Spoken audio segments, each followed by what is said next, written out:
think we need to talk about this thing right here.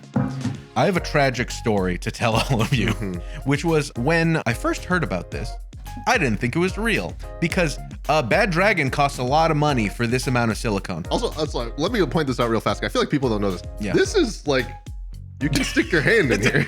Yes, you can stick your hand in Well, there. no, I thought this was going to be hard plastic. I didn't realize it was going to be like a silicone. That was something that the internet's talked a lot about, what you can use there. It's too small for me to fit my actual hand in here to get popcorn. Probably so a common problem for you.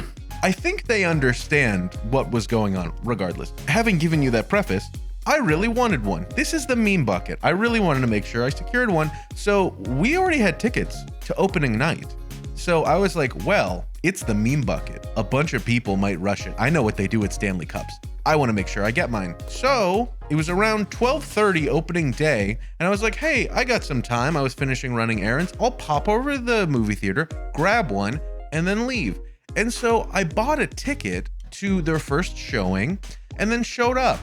The movie theater doesn't open till 1. I was the freak that showed up 30 minutes early to get the fleshlight bucket. I felt like such a freaking idiot. Dude, Oh, no. I texted him and his wife and I felt so stupid.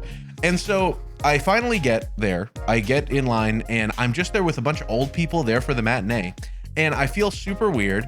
And I finally get in line and I'm actually getting my ticket scanned. And the lady's like, your movie isn't till 3. And I'm like, I'm just here for the bucket. And she's like, I'm not even gonna scan your thing. You can go in. So I go in, get in line for the bucket. And wouldn't you know it, I'm in the premiere line. I should be skipping the line. I should be at the front and be able to get my bucket within milliseconds.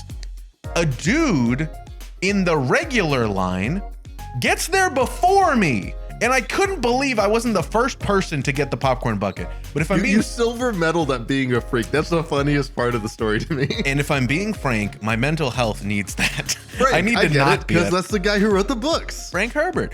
And so then I got my popcorn bucket. The other dude didn't even care. He literally was like, give me the bucket. I don't want the popcorn. Took it and left. I wanted to pretend like I was a regular human being. So I got the bucket. It comes with popcorn. And then he's like, do you want anything else? And I'm like, I guess I'll get a soda. And so I'm walking as if I'm going to see a movie. I take a couple pictures of the bucket and then I leave with everything in my hands. It was the most ridiculous thing I'd ever done.